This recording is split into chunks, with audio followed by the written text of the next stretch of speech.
Hello po mga kababayan, kamusta po kayong lahat? And once again, welcome back to another episode of Simply Talkies Vlog. So pag-usapan natin mga kababayan ay itong inyong dating Pangulong Rodrigo Duterte, na kung saan kanya pong pinalibutan ang kanyang sarili, ng mga Chekwa. Mas naging kaibigan niya ang mga inchik, meron po tayong mga quote cards dito na manggagaling sa Pilipinas Today, at babasahin din natin yung mga nilalaman ng quote cards na ito, mapapansin ninyo, ito po yung mga napag-alaman doon sa huling-huling Quadcom hearing, sa lower house. At isasama rin din natin dito yung gustong ipagawa ni Representative Dan Fernandez, kasi po mukhang nasa sukdulan na, ng galit itong si Dan Fernandez, kaya nasambit niya po ito. Pero bago po tayo magpatuloy, tayo po ay magbibigay pugay at pasalamat sa lahat ng ating channel members, followers, subscribers, nagla-like at nagsishare ng ating mga videos, sa mga nagbibideo replay, sa mga nagsishare ng kanilang blessings, sa mga nakakasama natin sa video premiere, at doon po sa ating live streaming, nakadalawang live streaming na naman tayo kanina, at salamat naman sa patuloy nyong pagsama sa akin, maski na mangilan-ngilan lang tayo doon. Okay, masarap mag live streaming, lalo na may mga interactions, ganun talaga, may mga bashers, pero wala it's part of your live streaming. So yan lang po, maiksi lang itong ating video, pero tingnan nga natin yung old proverb, yung lumang kasabihan na tell me who your friends are and I will tell you who you are. Marami pong naging mga variants na yan, Sabi nila, tell me what do you read and I will tell you who you are. Mga ganon, So unahin natin itong quote card na ito. So lahat po ito Pilipinas Today. Tingnan nyo po yung quote card na yan. Okay? So Quadcom, DU30, so Duterte Pulse, Michael Yang, Alan Lim, Rose Lim, pinakamalaking sindikato. Kaya nga binanggit ko sa inyo kanina yung old proverbs or saying, tell me who your friends are and I will tell you who you are. Sabi dyan, Duterte Pulse, sa mga kaibigan, barkada ni Digong, pinakamalaking sindikato sa ating bansa. Basahin po natin yung nilalaman niyan sa Pilipinas Today. Base dyan, mamaya natin basahin yung laman ng quote card. Okay? Sa ginanap na pagdinig ng House Quadcom Committee nitong Biyernes, September 27, naungkat ng mga kongresista ang isang deeply entrenched criminal syndicate na pinamumunuan di umano ng dating economic advisor ni former Rodrigo Duterte na si Michael Yang at kasosyo nito sa negosyo na si Alan Lim. Si Alan Lim, na may Chinese name na Wei Jinglin, at kanyang may bahay na si Rose Nonol Lin ba to o Lim, magkaiba yata ay kapwa isinangkot sa multi-bilyong pisong Parmali scandal na nangyari noong kasagsagan ng COVID-19. Mga Parmali. These Chinese nationals are setting up corporations all over the country, taking advantage of our laws by perpetrating and promoting illegal activities to the great prejudice of our country and the Filipino people. Ayan po ang sabi ni Representative ng 3rd District ng Pampanga, si Aurelio Gonzales Jr. Ipresenta ni Gonzales at Deputy Speaker David Suarez ang isang detalyadong matrix na nagpapakita ng criminal network ni Yang, Lim, o Lim yun, hindi Lin, Lim, kasama ang iba pang Chinese nationals. Tibiruin nyo. All of this are Chinese nationals, no? Na siyang kinaibigan ni Digong. So makikita nyo, sino ang common denominator diyan? Ang dating presidente ng Pilipinas na si Digong, na siyang naglapdog, nag-K9 kay Xi Jinping, na siyang yumuko kay Xi Jinping, na sinabi niyang, pamigay ko pa yan, tubig lang yan, punitin ko pa yung arbitral ruling. Oh, di ba? Kasi mas pinaboran niya ang China kaysa sa bansang Pilipinas. So yung tanong ni Representative Migs Nograles, sino ba ang nagbenta sa Pilipinas?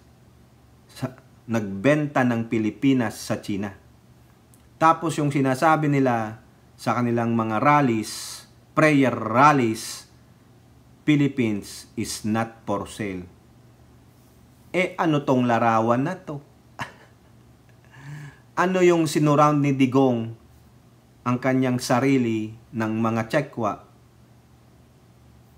Yung special K9 niya ay Chekwa. Sino yon? Si Bongo. O, di ba? Kita nyo yan? Lumitaw sa investigasyon, ito pala, kasama pang Chinese na sangkot di umano sa drug trafficking, money laundering at illegal Philippine Offshore Gaming Corporations ang POGO. Lumitaw din sa investigasyon ang di umano'y pakikipagkutsabahan ni Yang at Lim syndicate sa ilang tiwaling opisyal ng gobyerno. O bakit? Kasi limpak-limpak na salapi ang kinukuha nila sa mga inchik na ito. Biruin nyo yan? Ibinenta ang prinsipyo. Ibinenta ang bansang Pilipinas para lang sa pangsarili nilang kapakanan. Ginagupo nila ang sambayanang Pilipino. Mukhang may koneksyon at pare-pareho ang cast of characters. A criminal enterprise has penetrated us and has been operating with quiet impunity. And out of these operations, inuubos at nagkakamonopoly na po ata to crimes that strike at the very basic fundamental rights. Human trafficking, kidnapping, prostitution, murder, love scams, crypto scams, at lahat na ng cyber scams, sabi ni Suarez. Nakakahiya po, no? Yan yung sabi ni Suarez, yung nilalaman ng code card na iyan.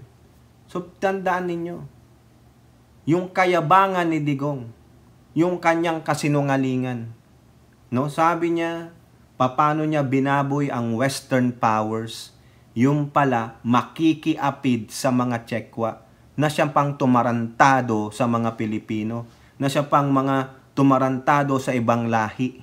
Sex trafficking, sex slaves, human trafficking. Di ba, Digong, di mo nakita yan? Paano? Tanga ka eh. No? Nagpabulag ka kay Xi Jinping. No? Biruin mo, winalanghiya mo na ang West Philippine Sea. Di ba? Ito pang ginawa nitong hinayupak na Michael Yang na ito. Tingnan nyo. Michael Yang, pumitik ng bilyong-bilyon noong pandemya. Sabi ni Suarez. Biruin nyo yan? Habang nananalasa ang COVID-19 noon, tayo naman ay sinasalanta ng bagyong Yang. Bagyong Michael Yang, no? At ang kanyang mga kasamahan, no? Nangutang si Duterte, sabi niya, hindi ko na alam kung saan ako kukuha ng pera. Yung pala, gagaguhin lang nitong mga inchik na ito. Ayan. Di ba? Basahin ulit natin yung nilalaman ng code card na yan dito po sa Pilipinas Today. Dismayado si House Deputy Speaker David Suarez sa ginanap na pagdinig ng House Quad Komitong Biyernes. Yan.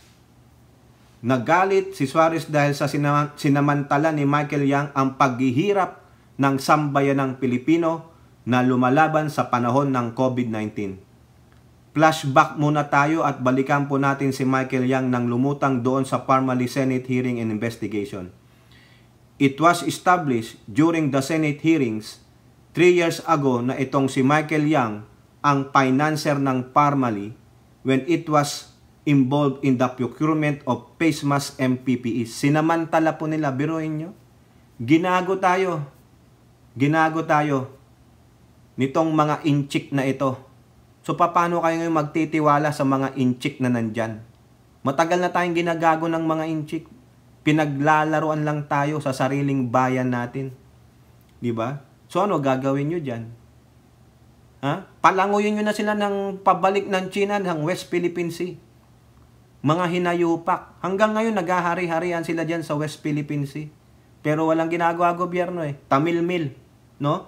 Diretsahang pinangalanan ni House Deputy Speaker David JJ si Rose Nono Lim na isa sa sinasabing may-ari ng Parmali Pharmaceutical Company na isinangkot sa multi-billion pisong anomaly sa COVID-19 supplies noong panahon ni Digong at kasama sa pinakamalaking Chinese syndicate sa bansa. O ano pang ginagawa nyo? Ba't di nyo bugwagin yan? At para maanmas nyo, sino yung mga kapwa natin Pilipino aside kay Digong na mga kasabwat nila, yung mga kumain ng pera ng sindikato, yung mga walang awang ibinenta ang bansang Pilipinas sa China. Ha? Ito ang laman ng quote card. Medyo iba na ito kasi ang pinagkakitaan ni Michael Yang ay hindi drugs, hindi pogo, kundi sa panahon ng pandemya na maraming Pilipino ang napaluhod at pinahirapan ng COVID-19. Pinahirapan ka na, pinagkakitaan pa. Diba? Nakakahiya. Pinagkakitaan po ang kalagayan ng mamayang Pilipino. Oo, hayop. O paano yan? Mahuhuli pa ba yan? Yung mag-asawang Lim na yan? Ha? Dapat sa mga yan, bitayin eh. Mga kababayan eh. No? Taong bayan na lang ang magpasya. Diba? Ikaw, Michael Yang, yung kapatid mong si Tony Yang, dapat 10 lang ka. Diba? Mga hinayupak itong mga to. Sinamantala po tayo, mga kababayan. Yung kahirapan, yung sakit, sinamantala ng mga hinayupak na ito, isa-isahin pa natin sila. O ayan, Rose Nono Lim, hindi Lin. Pasok sa Chinese syndicate ni na Michael Yang at Alan Lim. O yan, sabi ni Suarez. Diretsahang pinangalanan ni House Deputy Speaker JJ si Rose Nono Lim yan, na isa sa sinasabing may-ari ng Parmali Pharmaceutical Company sinangkot sa multi-billion pisong anomaly sa COVID-19. Sinabi ni Suarez na iisa ang criminal pattern ng sindikato ni na dating presidential advisor ni Duterte na si Michael Yang sa paggamit kina Gerald Cruz, Jason Uson at Yogin Sheng, habang si Alan Lim, ang pangalan sa Chinese ay Weng Zilin, asawa ni Rose Nono Lim, ay itinalagang nominee sa mga korporasyon na kanilang itinayo gamit ang nalikom na pera sa illegal drugs, money laundering, online scamming at illegal Philippine offshore pogo operations. Si Rose Nono Lim ay nakapangalang bilang incorporator ng hindi bababa sa 8 kumpanya na konektado kay Yang, ani ni Suarez. Diba? Yan. Hayop. Ginago tayo, binaboy tayo. So ano gagawin nyo? Hulihin ninyo. Kasuhan ninyo. Bitayin. Dapat lang talaga, yung sabi ni Ace Barbers, sorry naman, ibalik ang bitay. Sila ang unahin para matakot, hindi nagayahin. Walang takot ang mga kriminal ngayon. Ang mga kriminal pa, yung mga alien. No? Dayuhan na nga sa bansang Pilipinas, sila pa ang perpetrator ng mga illegal. Tayo namang mga Pilipino nagpapagamit kasi mga patay gutom sa pera. Ha? Nakakahiya po. Mo, kapwa Pilipino mo pa ang talagang mga makapili ang mga puta. No? Benta kaluluwa.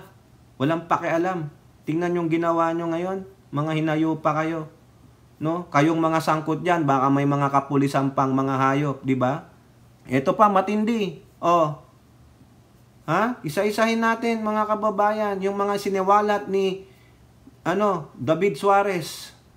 Akala nitong mga to, lulusot kayo sa katarantaduhan nyo, no? Diyan sa Quadcom, Pag natapos ito, marami pa, dapat hindi lang mga inchik ang babagsak.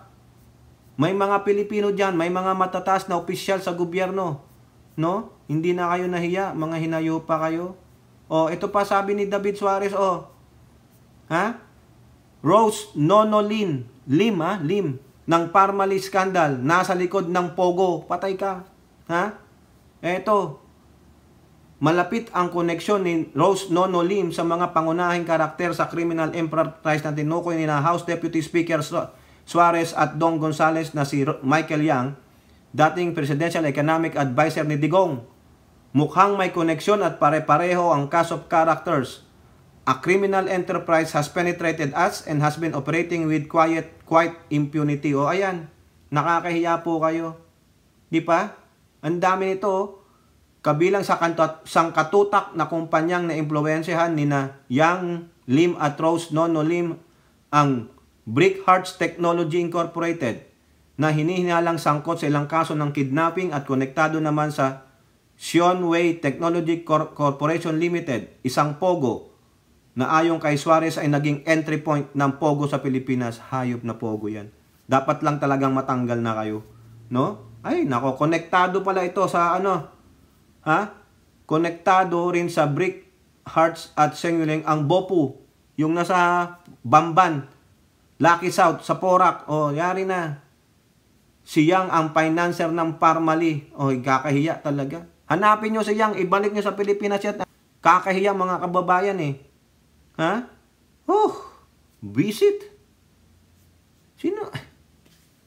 Ginago tayo ng mga tsekwa sa pamamagitan nina. Ito, ang laking problema ang idinulot ng matandang ito. Hindi lang inchik ang pinalakas niya sa ating bansa. Isa ito, maybe. No? Ikaw ba, sangkot ka sa pagbibenta ng Pilipinas sa China? Ha, Digong? Kayo humusga mga kababayan. Hindi lang si Digong, tulad ng nasabi ko sa previous vlog natin, yung tanong ni Migs Nograles. Sino ang nagbenta ng Pilipinas sa China? Isa lang ito. Isa lang ito. Meron pa. May nauna pa sa kanya. Kaya ganyan kagago. Hindi kay Digong nagsimula ito. May nauna pa sa kanya. Saliksikin ninyo. Sinong nauna sa kanya? Ha? Sino? Malalaman ninyo. Okay? Dahil sa kasapangan, swapang, sinungaling at kayabangan nito at kalibugan nito. O ayan o. Baka ilang tsekwa ang binibigay dito nung presidente pa siya. Di ba? Ginawa nga sex den daw ang Malacanang, sabi nung isang vlogger. Nagdadala sila doon ng mga babae sa Malacanang pa, o di ba? Kakahiya. Wala ba kayong mga bahay diyan o pumunta kayo sa hotel, sa motel, o ginawa nyo pang sex den ng Malacanang, mga hayop kayo. Tapos itong mga inchik na ito. No? Tingnan nyo yung pagmumukha ni Michael Yang, oh. Pinlander nila ang kaban ng bayan, mga banyaga pa, talagang nasakop tayo ng inchik.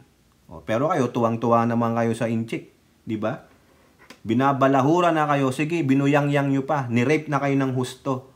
O, pero itong mga mambabatas natin, puro daldal lang. Anong gagawin yung action dyan? Wala, in aid of legislation lang kami. Wala rin. Di ba? Wala. Pare-pareho lang tayong pinaglaruan itong mga to. Yung sinasabi ni Digong na wala na siyang kwarta, yung malampaya, oh.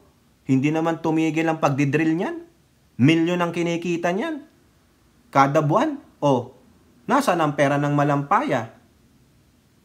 O bakit ang dami pa rin mga brownouts, blackouts ang mahal ng kuryente? O di ba? O tapos gusto nyo pang mag-drill sa West Philippine Sea, kikita na naman kayo. Mga ilang grupo lang kayo, politicians, mga oligarch. Ginagago nyo lang ang taong bayan. Di ba? O ngayon, natuklasan nyo, what you gonna do? Are you gonna have them, held them accountable? Yung Blue Ribbon Committee investigation ni Dick Gordon, may mga mambabatas kayong hindi pumirma doon sa report niya. Bakit? Kasi nandun yung pangalan ni Duterte. Nakita niya? Nasaan yung para sa bayan? Nasaan yung sinasabi nitong si Amy Marcos na siya ay titindig para sa bayan? Pero pagdating sa kaibigan niya, wala. Ha? Wala. Pero pagdating sa kaibigan niya, protektado niya. Ayun ang sabi ni Gordon eh. Hindi sila pumirma dahil nandoon yung pangalan ni Duterte. Pag wala yung pangalan ni Duterte, pipirma kami. O ngayon, nagkamali kayo, di ba? Dapat kayong singilin. Yung mga hindi pumirma doon, na ngayon ay mga re-electionist, huwag niyong iboto. Kasi lahat ng sasabihin nila na para sila sa bayan, para sa sambayan ng Pilipino, it's a lie. It's a pure lie. Kaya nga yung old proverb, tell me who your friends are, and I will tell you who you are. Diba? O, tingnan nyo si Digong. Sinong mga kaibigan ni Digong? Sino ang kumakaibigan kay Digong? Sinong kaibigan ni Sara Pusit? Diba? Bastos si Pusit. Walang manners si Pusit. Yan o si Aimee. Diba? O, kayo nga. Now, eto pa. Nabwisit na po si Dan Fernandez. Hindi niya na po talaga matiis. Ha? Yang quote card na yan, mga kababayan, o, tingnan ninyo. 2 buwang sweldo alok ni Representative Dan Fernandez. Oh. 2 sa informant sa Alice Guo escape. Hindi na po talaga siya makatiis. Nabanas na po siya eh. Oh. Sabi ni Dan Fernandez, I'll be allotting my 2-month salary sa mga matitino natin na mga kababayan na nandyan sa Bureau of Immigration na makakapagturo kung paano nakatakas si Alice Guo using our airports or seaports. Iyong 2 buwan na sweldo ko, ibibigay ko sa kanya. Dapat, Dan Fernandez, hindi lang Bureau of Immigration. Coast Guard. Oh, yung ating mga kakilala, sinasabi. Pag dumaan yan, nag-backdoor, barko. Oh, saan dadaan? Sino nagmamando sa ating karagatan? Sino nagbabantay, naglilibot ng ating coast? Di ba Coast Guard? Ay, may nagsabi nga sa atin eh. Dadaan ka ng Coast Guard kung may gusto kang gawin eh. Abutan mo ng sobre o maleta. Okay na. Di ba? Oh. May nakapagsabi sa atin yan. Gawain po yan. SOP yan. Dapat hindi lang Bureau of Immigration. O ang tanong, eto na lang, i-assume ko na lang. Paano po, Mr. o Representative Fernandez, paano kung walang nakapagturo kung paano nakatakas si Alice Guo gamit ang ating airports or seaports? Therefore, walang matino. Di ba? Oh, yun lang. Ha? Di ba? Sabi niya, sa mga matitino nating mga kababayan na nandyan sa Bureau of Immigration na makakapagturo kung paano nakatakas si Alice Guo using our airports or seaports. 2 buwan na sahod niya. Sabihin nyo, 300,000 pesos. That's 600,000 pesos tumataginting tax-free. Parang reward money yan. Ang tanong, may matino ba? Di ba? Kasi may, pag may nagsabi dyan, whistleblower, yung identity niyan, hindi pwedeng ipakita. Ang problema, pag may nagturo at sinabing taga Bureau of Immigration, mayayari lahat ng kawani ng Bureau of Immigration. Hahanapin yan. Bakit? May maapektuhan eh. Ipapahanap ng sindikato na humahawak sa Bureau of Immigration. Di ba? Oh, yari. So, anong protection mo, Dan Fernandez, doon sa mag-i-squill, sa magra-rat out, kung sino? Di ba? Eh, ang tanong, kung walang nag-rat out, walang matino. Kampihan. Nakita nyo? Ganun po. It is rotten to the core. Hindi lang isang ahensya, kundi ang buong sistema natin. Kasi yan ang naituro eh. Yan ang naipasang lahi. Takpanan, kampihan, pangsariling interest, lalong-lalo na ang mga politiko, to the lowest level of local government officials, to the highest. Oh, di ba? Wala eh. Ito, puro in aid of legislation, in aid of legislation. Tapos pag magpapile ng kaso, ang tagal-tagal bago umusad yung hearing. Aabutin tulad no nangyari kay De Lima. O, di sana hindi nagsaper si De Lima ng 7 years sa kulungan kung pinreseso ka agad. Yung mga kasong inihain sa kanya, kaso pinatatagal. Dahil nga, merong kumukontrol. Di ba?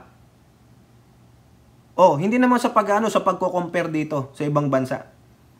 Pag isang opisyal ng gobyerno o high-ranking officials or personality na sangkot sa kaso, in a matter of months, probably matagal na ang 3 months, uusad na kaso niyan. Di ba? Tama, mali. Kung si Quiboloy lang nandito, hawak nila si Quiboloy right now, uusad na ang kaso niyan. Hindi na patatagalin yan. High-profile cases eh. Di ba? Talagang ang korte, mabilisan ang trabaho. Pero with clarity and with certainty. Sa atin, minsan tatakutin mo yung judge, o di kaya susuhulan mo yung judge, o di kaya tao mo yung judge. Tengga mo muna, bayaan mo muna siya magsaper. Di ba? O di kaya, judge, eto na lang. Okay, ayusin mo na lang. SOP lang sa akin. Ganon po eh. Di ba? Biruin nyo, example natin si De Lima, o yung iba pang nakakulong dyan, na nag-aantay, nabugbog na sa kulungan, minsan namatay na sa kulungan, saka lang malalaman, ay, hindi pala siya guilty. Wala. Di ba? Wala ring hustisya sa pamilya niya, saka sa kanya. Nadedo lang siya nang hindi pala, na hindi pala siya guilty. Minsan sinabing guilty na lang, kaya nagpatiwakal o pinatay, ganyan. Di ba? Ganyan ang plight ng ating mga ibang inmates. Yung hindi naman guilty, na guilty na. Di ba? Yung mga kapulisan mo, nag-iimplanta ng ebidensya. Di ba? Ayun lang eh. Ganun ang kalakaran sa bansa natin eh. Wala eh. Paano? Corrupt to the core. Yun lang. Kita mo yan Yung dati ninyong presidente, pinalibutan niya ang sarili niya ng mga inchik na mga tiwali. Pero sila, tiba-tiba. I-lifestyle nyo, i-lifestyle check nyo si Digong. Kunin nyo ang salain niyan, tingnan ninyo. No? Lahat. Pamilya niya, lifestyle check siya. Ewan ko na lang. Kundi rin magdidiwara yan. Mag-iingay lalo yan. Yan lang po, mga kababayan, kayo po. Ano pong inyong masasabi? Comment down below and don't forget to like and share. Hope to see you on the next videos. Bye-bye. God bless.